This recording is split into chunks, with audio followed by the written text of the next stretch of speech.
¿Qué tal, hermano? Un saludo, Dios les bendiga. Creo que ya estamos en vivo por acá y estamos gozosos de celebrar este día del Señor, de llegar de la iglesia y volver de congregarnos con nuestros hermanos. Y quiero decirte que si, mientras publico algo por acá,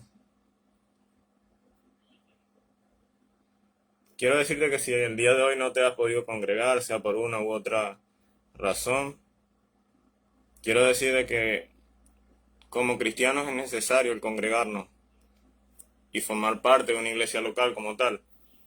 Los que quizás han pasado o hemos pasado por alguna situación, debemos entender de que, como leí esta semana una frase, si has sido herido por la iglesia, has tenido alguna situación y te alejas de la fe y empiezas a apartarte del Señor, entonces creías en la gente y no creías en el Señor, tu fe no estaba puesta en Cristo. Así que es tiempo de que, a pesar de que estamos ya, gracias a Dios, pasando la pandemia, ya todo esto está, ya todo esto está pasando y las vacunas y todo. Bueno, yo tengo mi opinión sobre las vacunas, pero ya todo está avanzando, ya los países están abriendo un poco más sus puertas, ya ha disminuido los índices de muerte. Debemos entender de que no debemos seguir alejándonos de la iglesia, más bien debemos coartarnos de acercarnos a la iglesia, sino más bien congregarnos con las medidas de bioseguridad, con las medidas necesarias para congregarnos y formar parte de la iglesia local, pero no podemos alejarnos, sino más bien siempre formar parte de una iglesia, asistir, apoyar, tener comunión los unos con los otros. Es necesario y no es algo que está de más, sino algo que debemos seguir practicando. Así que estamos gozosos de formar parte de una iglesia, de tener comunión. Y como decía una frase en la página de Facebook Libertad Cristiana, la cual recomiendo bastante, una reunión en Zoom, una reunión en vivo, conectarte y escuchar predicaciones jamás será igual que ir a formar parte de una iglesia local, que congregarte, que escuchar la predicación. Alguien dirá, ajá, pero si el que escucho en internet, los predicadores que a mí me gustan, yo los escucho en mi casa, y ¿cuál es la diferencia? Si igual voy a escuchar la palabra de Dios, pero debemos entender de que en Hebreos el Señor dice, no dejemos de congregar, no dejando de congregarse como algunos tienen por costumbre. Ese es el mandato, y yo no puedo pretender ser más sabio que Dios o pretender saber más que Dios y decir, bueno, eso era para aquel tiempo, aquí una reunión de Zumbasta o conectarme y ver en vivo el culto de la iglesia que me gusta, eso basta. No, claro que no, sino que es necesario congregarse, es necesario vivir la vida cristiana en comunión con los hermanos, formando parte de una congregación, poniendo en práctica tus dones en la medida en la que se va dando la dinámica, y todo eso es necesario para nuestra vida. Así que estamos gozosos de congregarnos, y más bien animamos a los que no se estén congregando a asistir a una iglesia local, y si aún no eres creyente, te invito a que busques una iglesia cristiana, evangélica, donde se predique el santo evangelio de Cristo, donde se predique la palabra, y busques del Señor Jesucristo para perdón y arrepentimiento de pecados, no para solo pensar en que el Señor entregó su vida para pagar nuestra deuda con el Padre, sino más bien pensando en que debemos buscar del Señor, de que debemos arrepentirnos de nuestros pecados. Todos somos pecadores, todos hemos infringido la ley de Dios, y a causa de ese pecado el Señor va a demandar y va a pedir cuenta por nuestras acciones. Pero el hombre enfrente de Dios está diminuto, está literalmente sin abogado, pero gracias a Cristo tenemos abogado para con el Padre, y Cristo fue quien pagó nuestra deuda con el Padre, la deuda del pecado con el Padre. Cristo es el mediador, y gracias damos al Señor por enviar a su Hijo. Así que bueno, luego de esta larga o mediana introducción, quiero que estemos hablando acerca del cristiano y la defensa propia. ¿Puede un cristiano defenderse? ¿Puede un cristiano eh, aplicar la defensa propia? ¿Qué quiere decir la Biblia cuando habla de poner la otra mejilla? ¿Cómo entendemos eso? ¿Cómo relacionamos el mandato de no matar, el mandato de no quitarle la vida a alguien? Hace poco hablaba con un amigo, el cual aprecio mucho, y él me decía, bueno, tenía algunas situaciones allí en debate prácticamente con otros hermanos en Cristo de su iglesia, en los que no creían en la defensa propia. Decían que bueno, hay otras maneras de que no hay que defenderse, o hasta qué punto el cristiano puede aplicar la defensa propia, hasta qué punto un padre de familia puede cuidar a su familia y puede evitar de que un ladrón entre o puede cuidar a su familia en general. Ahora bien, debemos entender como primer aspecto el contexto del mandato de no matar. El contexto del mandato de no matarás es una norma del Señor, un mandato que le entrega al pueblo de Israel con el fin de que una persona no le quite la vida a otra con alevosía, con el fin de que una persona no le quite la vida a una persona, a otro indefenso, que tome la justicia por su mano, o de que de alguna forma él quiera suprimir el derecho a la vida del otro sin que haya una situación, por ejemplo, de guerra, en una situación de defensa propia. Eso es lo que quiere decir. Ahora bien, muchos atacan el mandato de no matar y dicen de que la Biblia se contradice a tal punto de que el Señor envía al pueblo de Israel y lo envía también como medio de juicio para otras naciones en la que obviamente hay guerras, hay muertes, y muchos atacan esto al decir de que, ok, el Señor dice que no debemos matar, pero a la misma vez envía al pueblo de Israel a guerra, y el pueblo de Israel también sufre invasiones y guerras a causa de su pecado. El Señor utiliza al pueblo de Israel como medio de justicia, pero también utiliza a otras naciones extranjeras sobre el pueblo de Israel para llevar justicia. Así que podemos ver cómo el Señor usa, de acuerdo a su soberanía, de acuerdo a su voluntad, naciones con el fin de llevar justicia, juicio y también gracia. Ahora bien, en un sistema o en un contexto de guerra, de conflicto bélico, el tema de no matar debe entenderse de a tal punto de que exista la defensa propia. El mandato de no matar no anula la defensa propia. No es una contradicción, sino es un entendimiento correcto del mandato. Debemos también comprender de que en un escenario bélico es legítimo amar tu vida. Es legítimo querer preservar la vida de tus tropas, querer preservar la vida de tus amigos, querer preservar la vida de tu gente. Eso se debe comprender. Y si alguien va a la guerra y tiene compañeros, tiene gente a cargo y no hace nada para defenderlo, entonces no debería ir a ninguna parte, sino más bien esta persona no debería estar a cargo de nada y no debería participar en eso, o no entiende también de que está peleando por su nación. Sé que estamos en momentos difíciles y no quiero andar mucho en esto porque sé que está el conflicto de Rusia y Ucrania. La guerra es algo devastador, algo que debería ser la última instancia, luego de negociar, luego de llegar a un acuerdo, luego de intentar de que las partes se pongan de acuerdo, que es lo que tienen que hacer Rusia y Ucrania en estos momentos. Deben llegar a un acuerdo. El presidente Zelensky debe, según mi opinión, rendirse y llegar a un acuerdo con Putin para que esto se pare y no siga muriendo gente. Primero debe hacerse eso. Y si no hay una opción, no hay una forma de llegar a un acuerdo, bueno, la guerra debe ser la última instancia, lo último que debe llevarse a cabo, lo último que debe hacerse con el fin de lograr un objetivo, pero siempre primero por las vías regulares, por las vías pacíficas.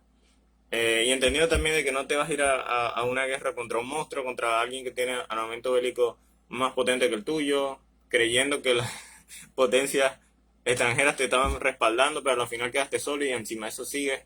Pienso que esa situación expone a la población inocente que no tiene nada que ver con todo eso, y que ese tipo de cosas no deben llegarse a ese punto. Saliendo de ese aspecto o de ese paréntesis de la guerra, debemos comprender de que en un conflicto bélico es legítimo que una nación desea defenderse, es legítimo que una nación desee no ser atacado, desea preservar su población con el fin de que sus niños, sus mujeres no sean llevados cautivos, esclavos, que era el tiempo del Antiguo Testamento. Es legítimo que un rey quiera defender su nación, es legítimo que un rey quiera preservar su soberanía y preservar a su gente.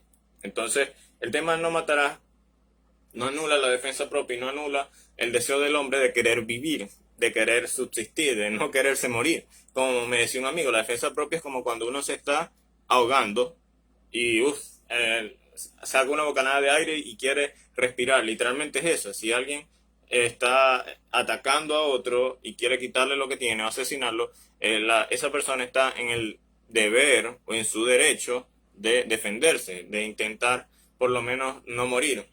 Y eso con respecto al mandato de no matarás. Ahora bien, debemos ir rápidamente. Hablar de la defensa propia es algo muy amplio en la Biblia. Hay varios textos, pero quiero que nos centremos también en Lucas, dos pasajes de Lucas. Ya hablamos de el Génesis capítulo 14 y vamos a retomar eso, ya que no lo hemos hecho énfasis en ese aspecto. Génesis capítulo 14 habla de que Abraham luego de que escucha de que Log había sido secuestrado, va con 318 criados, trabajadores de él, a rescatar a su sobrino, a quien él amaba como hijo. Y quiero leer rápidamente Génesis capítulo 14, versículos 14 en adelante. Dice: oyó Abraham que su pariente estaba prisionero, y armó a sus criados, los nacidos en su casa, 318, y los siguió hasta Dan, y cayó sobre ellos en la noche y sus siervos, y les atacó, y les fue siguiendo hasta Oba, al norte de Damasco, y recobró todos los bienes, y también a Lot, su pariente, y sus bienes, y las mujeres y demás gente. Y cuando volvía a la derrota, Kedorlaomer y los reyes que estaban con él, salió el rey de Sodoma a recibirlo en el valle de Saba, y que es el valle del rey. Bueno, ese ya es otro contexto, es otra historia. ¿Qué quiero resaltar de este pasaje?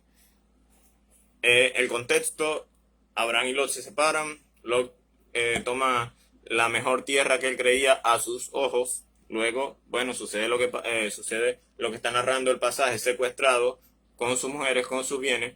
Y Abraham, su tío, no se hace el loco, no mira por otra parte, no se hace indiferente, sino que se molesta, se aira, y en muestra de su amor, en muestra de su aprecio, en muestra de su afecto por su sobrino, va a atacar a estos reyes que lo tenían secuestrado con 318 personas. Los atacan bien armados y rescatan a Lot, lo rescatan y se traen los bienes. Luego más adelante Melquisedec y él negocian, y él le regresa todos los bienes para que Melquisedec no fuera a estar hablando acerca de él. Y podemos ver cómo Abraham, en su amor, protege a su sobrino, protege a su prácticamente hijo.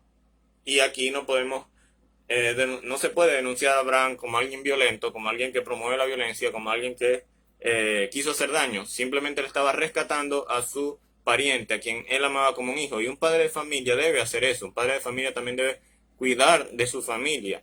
Un padre debe proteger y proveer. El escritor Josh McDowell, en su libro 39 preguntas que tus padres no esperan que le hagas acerca del sexo, él dice: el amor es proveer y proteger. Esas dos palabras pueden definir el amor. Si lo vemos en contexto de Cristo, Cristo nos protegió y se proveyó. ¿Qué nos protegió? Nos protegió de la ira del Padre, nos protegió de la esclavitud del pecado, y se proveyó él mismo como el pago con el Padre, como el pago que tomaría el lugar que nosotros merecemos en la cruz del Calvario. Él tomó ese lugar y nos protegió de la ira, nos protegió del juicio justo que podía y debía caer sobre nosotros. Sí, en verdad el Padre es un Dios justo, pero como es la máxima fuente de justicia, es la máxima expresión de justicia, Él debe castigar el pecado. Pero somos castigados en Cristo. El amor provee y protege.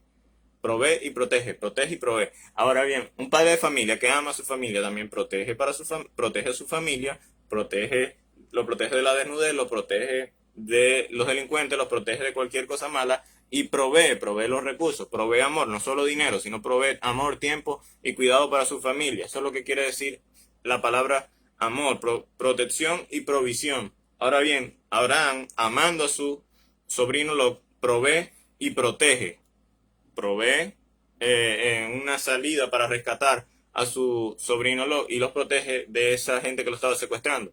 Y aquí podemos ver que el padre de familia resiste al mal. Al mal hay que resistirlo.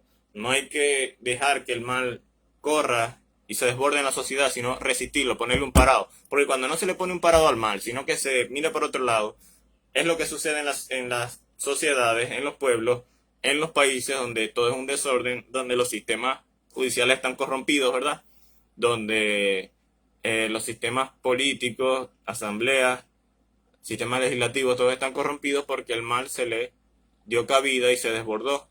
Y nuestra naturaleza es esa. Nuestra naturaleza es mala. Y al mal hay que ponerle un parado, un freno. No mirar por otro lado, o dejar de que un delincuente haga y deshaga, sino más bien colocar penas duras para proteger a la población inocente. Eso es lo que debe hacer una nación, un país. Ahora bien, volviendo al contexto de Génesis capítulo 14, aquí podemos ver a Abraham, y tengo otro texto que quiero mostrar acerca del famoso pasaje de poner la otra mejilla, el cual debe entenderse a la luz del contexto de la vida cristiana. Y vamos a leerlo también rápidamente. Colocar la otra mejilla. Dice Lucas capítulo 6, versículo 39. Lucas capítulo 6, versículo 39. El Señor Jesucristo está hablando y exhortando a vivir una nueva vida en Cristo. Y dice lo siguiente. Lucas capítulo 6, versículo 39. Si no estoy mal, era ese pasaje. Denme un momento por acá.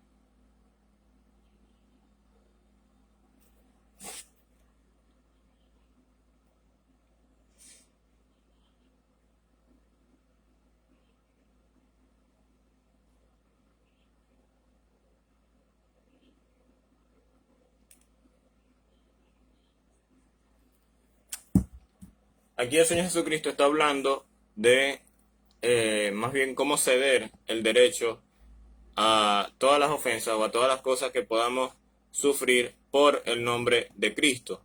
Y es interesante cómo el Señor viene narrando su sermón y viene explicando cómo debe ser la vida del cristiano, muy diferente a la vida de la persona que no vive bajo el temor de Dios. Es Lucas capítulo 6, versículos 29 en adelante. Lucas capítulo 6, versículos 29, viene hablando del amor a los enemigos. Dice versículo 27, pero ustedes que me escuchan les digo, amen a sus enemigos, hagan el bien a quienes lo odian, bendigan a quienes los maldicen, oren por quienes los maltratan. Si alguien te pega en una mejilla, vuélvele también la otra. Si alguien te quita la camisa, no le impidas que se lleve también la capa. Dalo a todo el que te pida, y si alguno se lleva lo que es tuyo, no se lo reclames.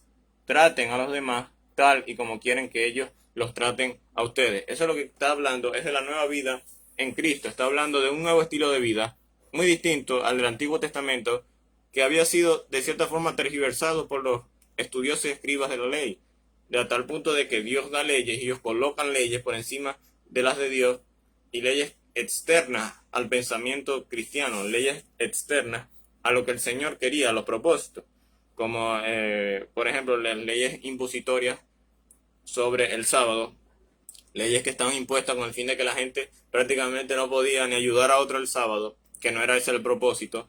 Leyes donde Cristo sana a una persona el sábado y ellos llegan y dicen, ¿cómo es posible que esté sanando? Pero y Cristo le dice, esto no, el sábado no fue hecho para estar por encima del hombre, sino que es una situación en la que Dios le provee al ser humano ese día para descansar. Le da el ejemplo para descansar, pero esto no excluye de que si alguien necesita una ayuda, debas ayudarlo. Y esa era una mala interpretación de los escribas.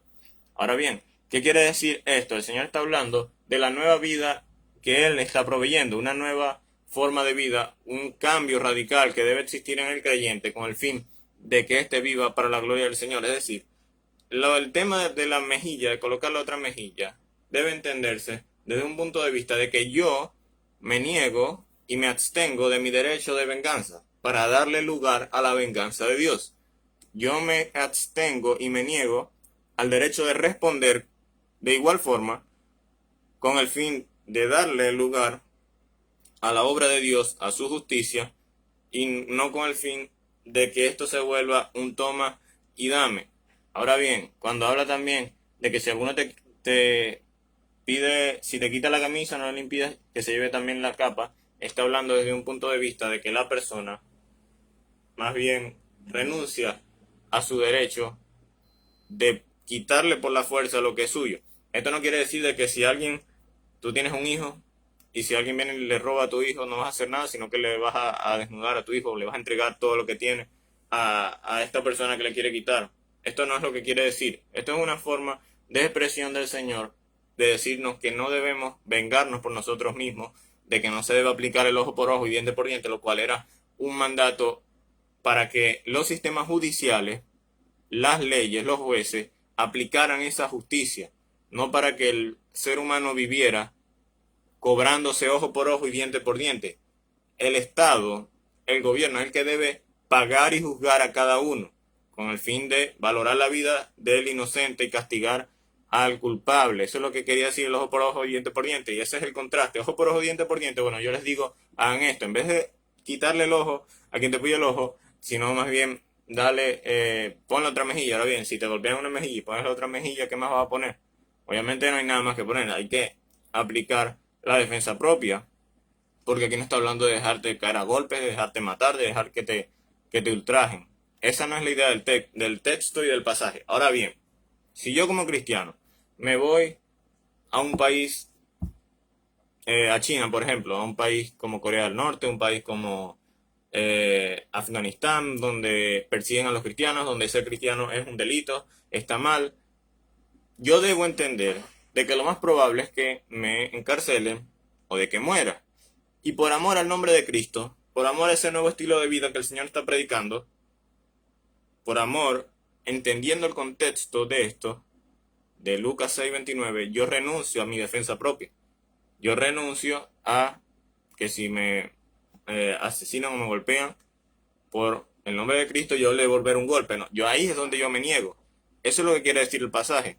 Que por amor al nombre de Cristo, al Evangelio, yo renuncio a mi derecho a la defensa propia con el fin de mostrar la nueva vida en Cristo que tengo.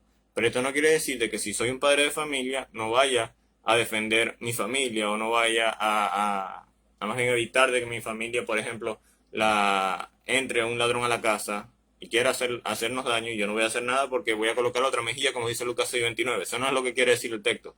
Eso es una interpretación equivocada, una errada interpretación del texto. Una vez hablaba con alguien y decía, no, que si a ti te golpean tienes que poner la otra mejilla porque la Biblia dice eso. Y eso es gente sádica, gente mala, que quiere aprovecharse de los cristianos, quiere atacar el cristianismo, quiere dejarnos como estúpidos con el fin de abusar. Pero eso no es lo que está hablando el texto. El texto no le está diciendo a la gente, el pasaje no le está diciendo a la gente que haga el papel de tonto, sino el papel de alguien que da paso a la venganza de Dios, que no se rige por ojo y diente por diente del Antiguo Testamento, sino que por amor al nombre de Cristo, él renuncia a sus derechos con el fin de predicar el Evangelio, con el fin de amar a los enemigos, con el fin de ser diferente a la gente del mundo. Tenemos que ser diferentes. El cristiano está llamado a ser diferente. Y entendiendo ese contexto y ese pasaje, quiero que vayamos ahora sí a Lucas capítulo 12, versículos 39. Lucas capítulo 12, versículos 39, cuando el Señor está hablando acerca de su venida y de cómo debemos vigilar para esperar al Señor Jesucristo, porque Él vendrá, se manifestará. Utiliza una analogía, utiliza una ilustración con respecto al padre de familia, utiliza una ilustración con respecto al padre de familia que cuida a su familia, que protege a su familia y que no quiere que le pase nada malo a sus hijos, a su esposa y a la gente de su núcleo familiar. Dice Lucas capítulo 12, versículo 39. Podemos leer el versículo 38. Sí, dichosos aquellos siervos a quienes su Señor encuentre preparados aunque llegue a la medianoche y de madrugada. Pero entiendan esto, si un dueño de casa, es decir, un padre de casa, un padre de familia, supiera a qué hora va a llegar el ladrón, estará pendiente para no dejarlo forzar la entrada. Asimismo, deben ustedes estar preparados porque el Hijo del Hombre vendrá cuando menos lo esperan. Es decir, es legítimo que un padre de familia cuide de su familia, proteja a su familia, provea para su familia. Es legítimo, está bien que así lo haga. Y está bien de que si alguien va a venir a su casa e intenta hacerle daño a sus hijos o a su esposa, él se defienda. Eso está bien. No puede tomarse el mandato de no matarás, no puede tomarse el mandato de colocar la otra mejilla y anular la defensa propia, porque entonces estaríamos, si lo interpretas de esa forma, estarías creando un problema teológico con Lucas capítulo 12 versículo 29. Es decir, entonces el padre de familia no tiene por qué estar pendiente y cuidar a su familia, porque él tiene que dar la otra mejilla y tiene que dejarse matar porque no se puede matar. Y eso es una interpretación errada. Y aquí es un consejo que quiero expresar, no porque a mí yo lo haya inventado, porque de mí haya surgido, sino como dicen los teólogos y muchos hombres de Dios que escriben, toda interpretación que tú vayas a dar de la escritura tiene que estar en consonancia con toda la escritura. Si tomas una interpretación de un texto y a la misma vez esta contradice a otro y no tiene relación con otro texto, otros pasajes que tienen que ver con el mismo tema, tienes un problema y creas un problema.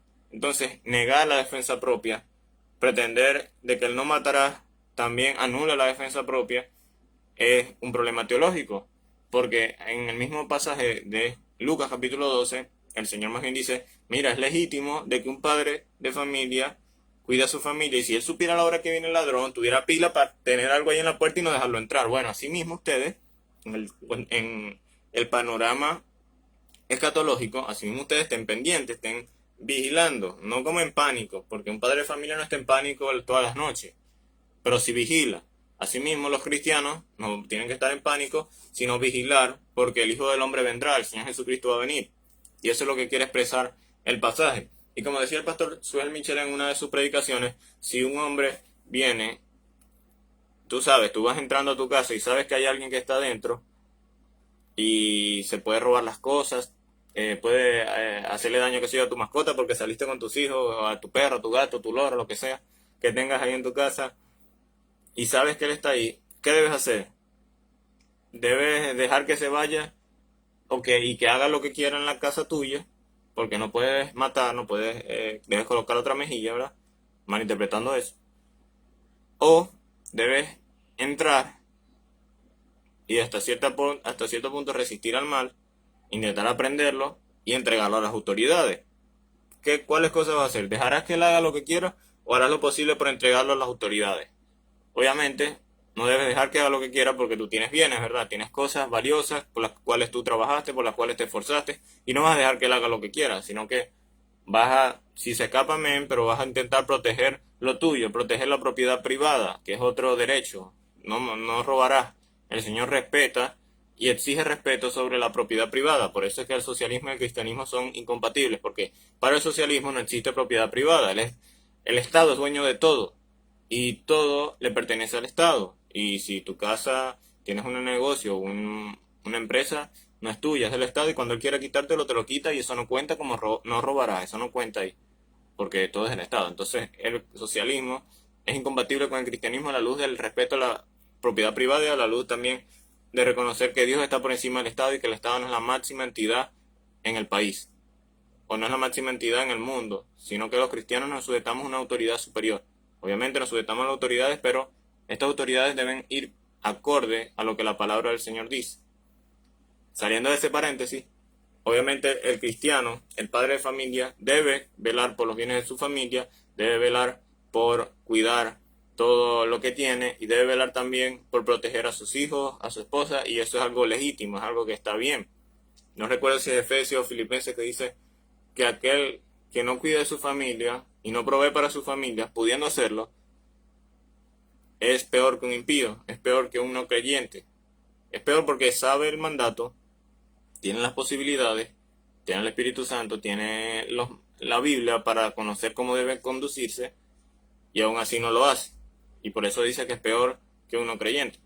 Así que podemos entender de que el Señor no anula la defensa propia, el Señor no está en contra de que el ser humano proteja lo suyo, proteja sus propiedades, sino que más bien debe existir ese equilibrio entre reconocer que no le puedo quitar la vida a alguien solo porque me plazca o por quererle quitar lo suyo, por robarlo, pero a la misma vez debo proteger a mi familia como muestra de mi amor. El cristiano puede defenderse, y eso no es falta de amor, no es falta de comprensión, no es falta de aprecio por el otro, sino más bien reconocimiento de que la palabra te da la posibilidad de proteger lo tuyo. Y si el mal no se castiga, y si el mal más bien se premia, y si las personas que roban son bien dejadas ilesas,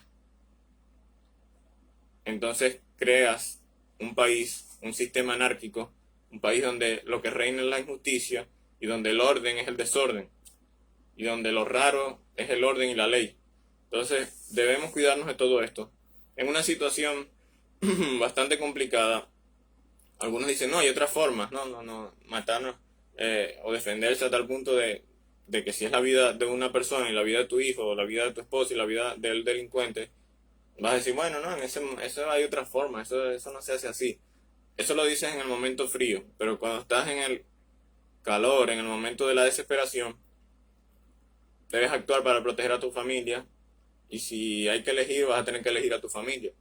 Entonces, sé que en todo esto entra el tema de la adquisición. Bueno, y sé que en el contexto en donde vivo y en sus países quizás, o en los lugares donde viven, esto es un escándalo, pero el ciudadano de a pie, el ciudadano de bien, el ciudadano que no tiene antecedentes penales, el ciudadano que no tiene problemas mentales, el ciudadano que no tiene índices de agresión contra su esposa o contra sus hijos, debe tener la posibilidad de defenderse. Pero para defenderse, debe tener la forma de defenderse. No se va a defender a golpes o a palos con alguien que tiene objetos para la defensa y el ataque. Entonces, no quiero entrar en todo ese tema, ¿no? Porque es algo amplio. Me gustaría hacer videos acerca de esto más adelante. Pero los objetos para la defensa y el ataque no son malos por naturaleza. Los objetos para la defensa y el ataque no son sucios, cochinos por naturaleza, como la gente dice, no, el dinero es malo. No, el dinero no es malo. El amor al dinero es lo malo. El dinero es necesario. Y con dinero puedes hacer cosas buenas y puedes hacer cosas malas. Asimismo con los objetos para la defensa y el ataque. Puedes hacer cosas buenas o puedes hacer cosas malas. Ojo, con responsabilidad, y el Estado está en la obligación de examinar el perfil de la persona que quiera adquirir dicho objeto. Porque el Estado nunca podrá controlar los objetos que le lleguen a los delincuentes. Porque el delincuente no respeta las leyes. El delincuente va a adquirir objetos sí o sí. Y cuando tú tienes un país, hablando en el contexto del país, saliendo un poco de esto, hablando en el contexto del país, de políticas que deben ser aplicadas en un país. Cuando tú tienes un país donde la policía no rinde, donde la población no tiene garantizado su derecho a la vida, cuando este derecho a la vida está en la Constitución de la República, cuando tienes un país donde las fuerzas para contener el mal, para atacar el mal, no están cumpliendo su obligación, no pueden cumplirla, sea porque los salarios que les pagan son muy bajos y no pueden dedicarse a tiempo completo, sea porque no tienen los suficientes números para proteger a la población. Cuando tienes un país así, es una irresponsabilidad, está mal, es una necedad, es malo prohibirle a los ciudadanos que se defiendan, prohibirle a los ciudadanos que puedan acceder a la defensa propia.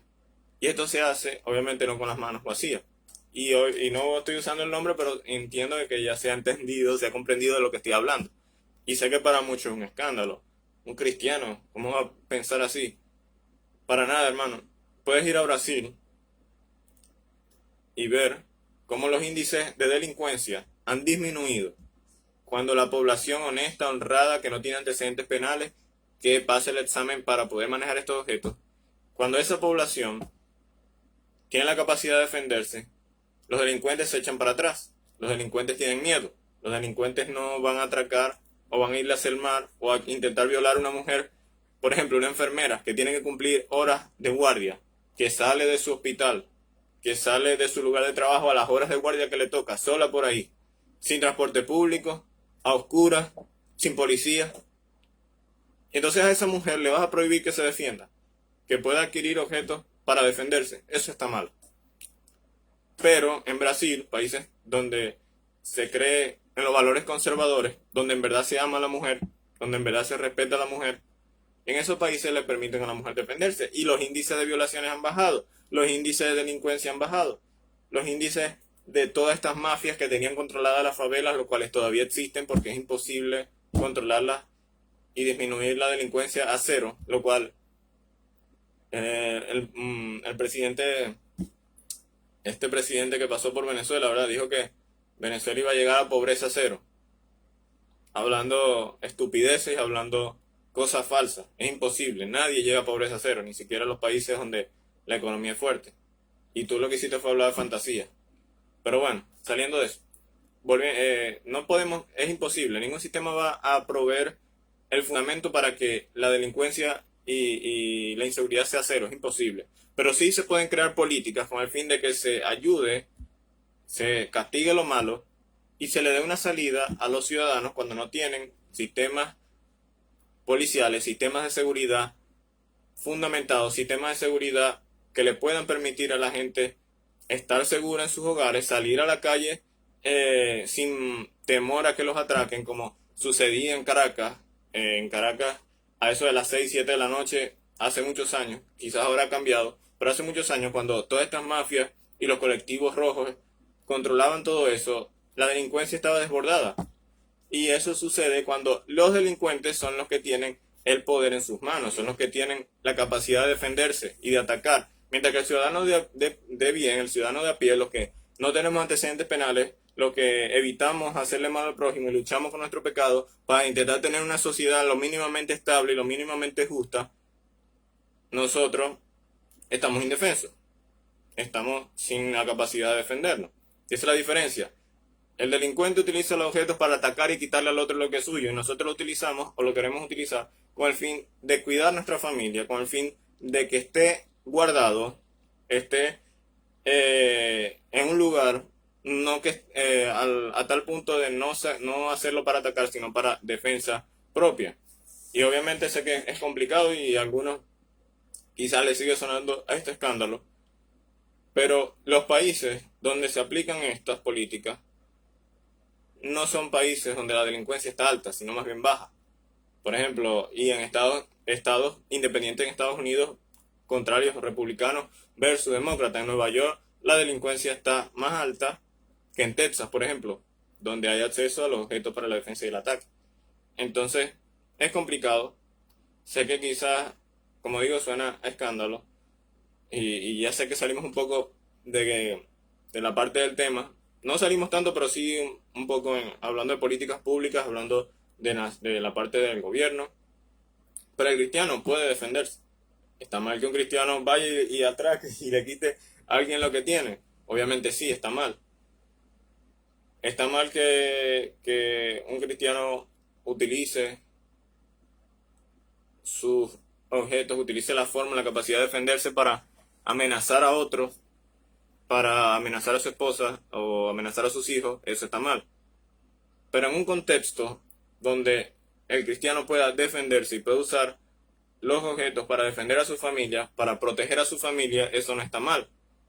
Si es discutible la tenencia en la casa, el porte en la calle, eso obviamente es discutible.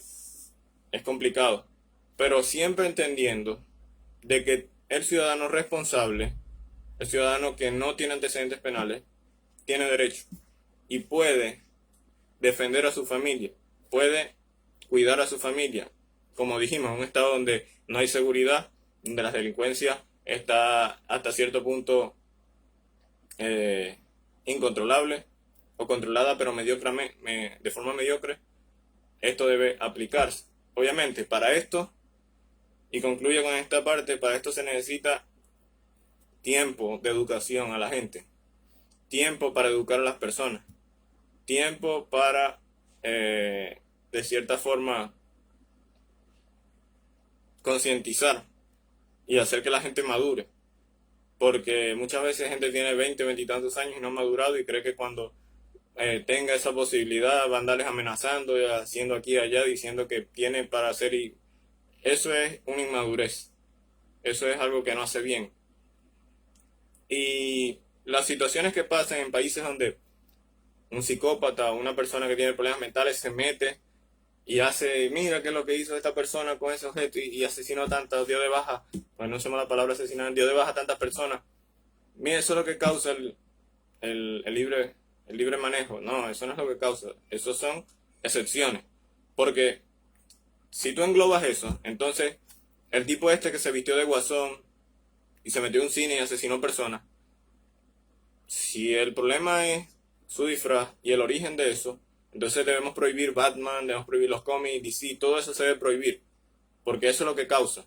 Entonces eso es una forma errada, igual que los crímenes que comete gente, que sí, quizás gente cristiana, en contra de los homosexuales o padres que golpean a sus hijos porque le dicen que son homosexuales o cosas así. Mire, eso es lo que hace el cristianismo. No, eso no es lo que hace el cristianismo, eso es lo que hace una persona que no controla sus emociones, que no entiende lo que dice la Biblia, que no lleva la cosa con calma.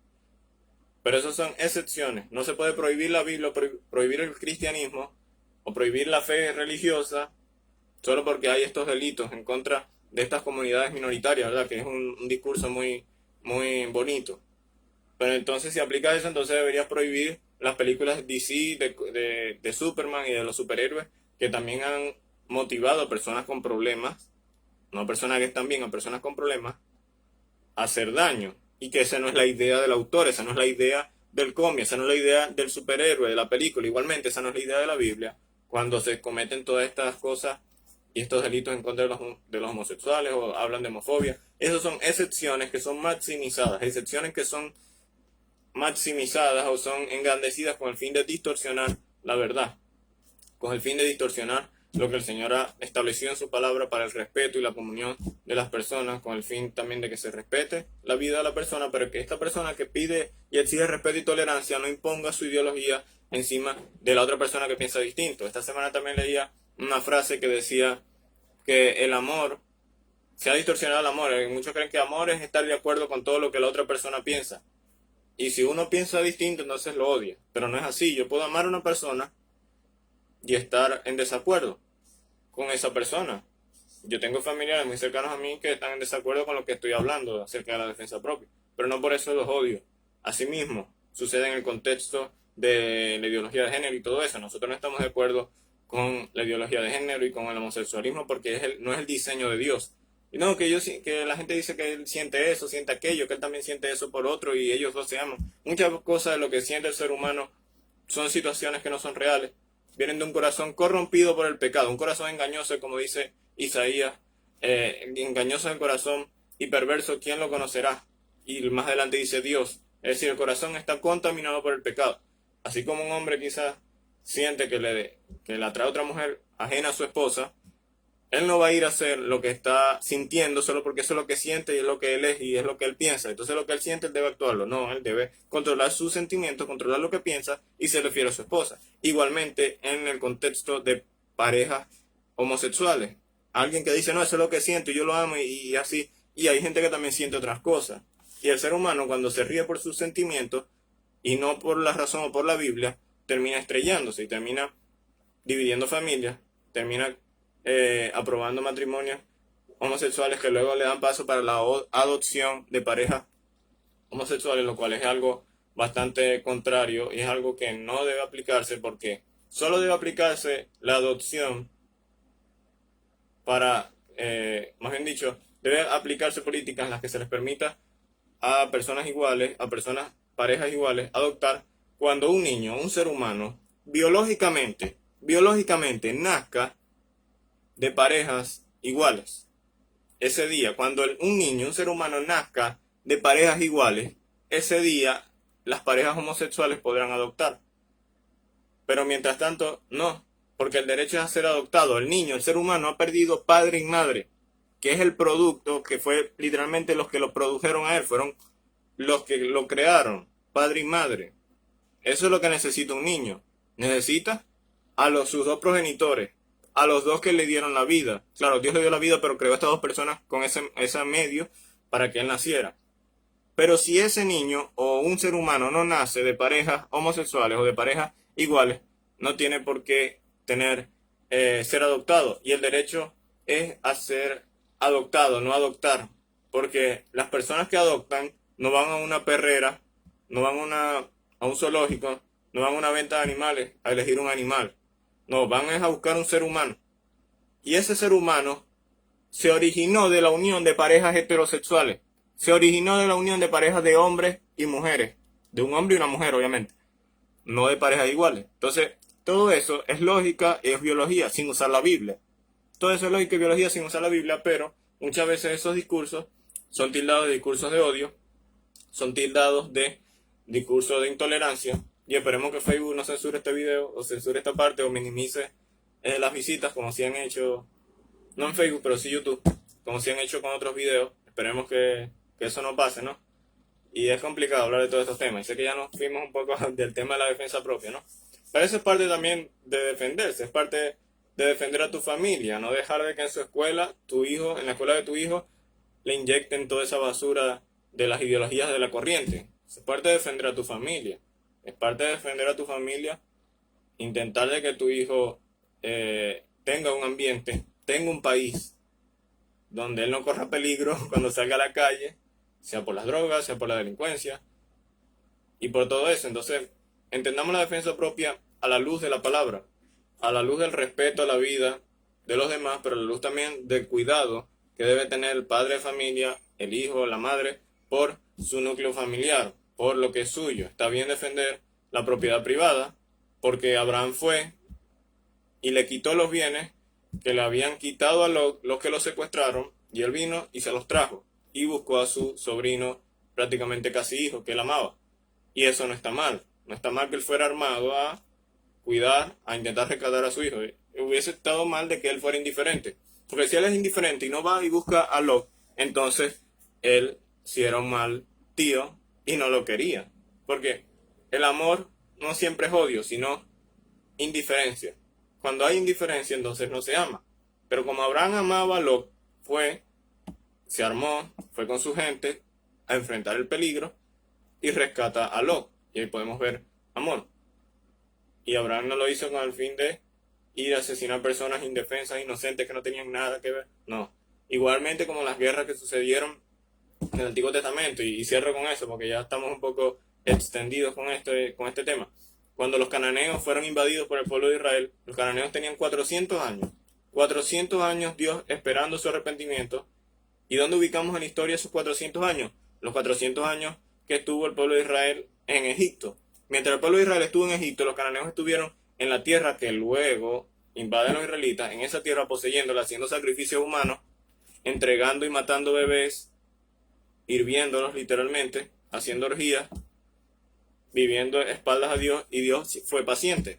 Pero en la misma proporción de su paciencia, la misma proporción de su ira. Dios no es más paciente que ira, ni más ira que paciente. No está descontrolado. Él no es como nosotros, que obviamente el Señor dice que no nos vengemos nosotros mismos y demos lugar a su venganza, a su justicia, porque su justicia es santa. Yo puede ser que me vengue de alguien y me vengo de esa persona, pero me satisfago. Y luego me acuerdo de esa persona que me hizo otra cosa y me vuelvo a vengar. Y es un círculo vicioso, porque mi venganza, de acuerdo a mi pecado y a mi corazón dañado, que ahora en mi nueva vida en Cristo está siendo moldeado a la imagen de Cristo, que está siendo sometido a la voluntad de Cristo, ahora yo puedo luchar con eso. Pero cuando igual el ser humano intenta vengarse por sí mismo, es injusto. Ahora bien, la guerra de los cananeos y de los israelitas no fue venganza, no fue algo de querer atacar a personas inocentes. Estas personas no eran inocentes, estas personas eran pecadoras, eran malas, y que el Señor había esperado por ellos 400 años y no se arrepintieron. Y el Señor lleva juicio a través del pueblo de Israel, que dura esos 400 años. El Señor escucha su clamor y lleva juicio a los cananeos, lleva juicio fuertemente. Y muchas veces se ataca ese evento, ¿no? En la que el Señor dice mátenlos a todos, en la que mujeres, niños, pero esto se debe entender a la luz de que niños de 12, 13 años, hoy día tú vas a Somalia o vas a otros países en África donde hay fuerzas armadas comunes, personas civiles que están adheridas al régimen comunista. Hay niños de 12, 13 años armados. Y en esos tiempos también había niños de 12 y 13 años que eran combatientes. Y esos niños combatientes son los que está refiriéndose a Génesis. Ahí no se está refiriendo a mujeres, niños que están en un rincón así, alzando las manos, pidiendo clemencia y que el pueblo de Israel llegue y los mata. No, ahí está hablando de personas combatientes, personas dispuestas a quitarle la vida a las tropas enemigas o a las tropas de la otra nación, igual, y se da este conflicto. Ahora bien, cananeos, personas que se rindieron, fueron adheridas al pueblo de Israel. En Jueces más adelante va a decir de que muchas personas fueron adheridas al pueblo de Israel, extranjeros fueron recibidos, Raab fue recibida. Entonces, este hecho de que esta afirmación, mátenos a todos, también se puede entender a la luz de que un equipo va a ir a jugar en contra de otro y dice, bueno, los vamos a acabar a todos, los vamos a derrotar. Es una cuestión de un grito de guerra, pero no es una acción literal, sino que demuestra, es el énfasis del Señor de acabar con los que se resistieron. Los cananeos eran tan malos que el Señor sabía de que ellos no se iban a rendir. Y como él sabía que no se iban a rendir, les dice al pueblo de Israel, atáquenos. Ahora bien, esto es defensa propia. Estos son conflictos bélicos donde hay defensa propia. Sé que quizás salga el tema de Gaza. Recientemente Israel bombardeó Gaza. No me quiero meter en el tema político actual de Israel. No justifico los actos de ahora. No he estudiado mucho acerca de esto, el contexto, todo eso. Debemos entender que Israel ha pasado por momentos difíciles. La cosmovisión del israelita y lo que pasó con los nazis y no utilicemos esos nombres, ¿no? Porque nos pueden censurar. Pero lo que pasó con la Alemania de 1940, 39 y por ahí, eso cambió la forma de ver el mundo de los israelitas y por eso son así, también férreos. Ahora bien, está mal los conflictos bélicos donde inocentes mueren, donde gente sin posibilidad de defenderse muere. Y también entendiendo que a la luz de Romanos 14, si no estoy mal, o Romanos 13, el pueblo de Israel, el pueblo de Dios, son los escogidos, son la iglesia, son los creyentes, y es la iglesia, corrigiendo ahí. No es Israel étnico. Un israelita no va a ir al cielo solo por dar el carnet, no, es israelita y voy a entrar, no. El pueblo de Israel fue un pueblo escogido en el Antiguo Testamento con el fin de ejemplificar, de hacer simbolía con el pueblo que Dios escogería en el Nuevo Testamento, que de todas las naciones, de 2 naciones hizo uno, y ahora en Cristo no hay hombre, mujer, no hay esclavo ni libre, no hay extranjero ni israelita, todos somos uno en Cristo. Es decir, el pueblo de Israel es una ejemplificación de la iglesia en el Nuevo Testamento, así que hoy día el pueblo de Dios no es el pueblo de Israel, el pueblo de Dios somos los creyentes, son los cristianos. El único país en el Medio Oriente que ha aprobado el matrimonio homosexual ha sido Israel. Ha sido Israel. Y eso tiene tiempo. Entonces, eso está mal. Así que no quiero dedicarme a hablar un poco del tema geopolítico de Israel porque es algo bastante complicado. Si se justifican lo de Gaza, todas estas situaciones, no voy a entrar ahí porque es otro tema. Pero podemos concluir diciendo de que el Señor proveyó los sistemas de justicia con el fin de castigar lo malo y bendecir al inocente. Y proveyó también de principio del padre de familia, como dice Lucas 12:29, que el padre de familia está pendiente con el ladrón para que no entre. Si él sabe el día que va a robar, va a evitar que roben, porque él va a proteger a su familia. Así que la defensa propia es algo que es bíblico, que no anula el no matarás, que no anula colocar la otra mejilla, sino que es una cuestión de saber interpretar el contexto y los pasajes y saber relacionarlos a la luz de toda la escritura. Así que bueno, hermanos, espero que haya sido de bendición. Recuerden suscribirse al canal Siempre Escritura, seguirnos en Facebook como Siempre Escritura y un saludo, hermanos. Dios les bendiga.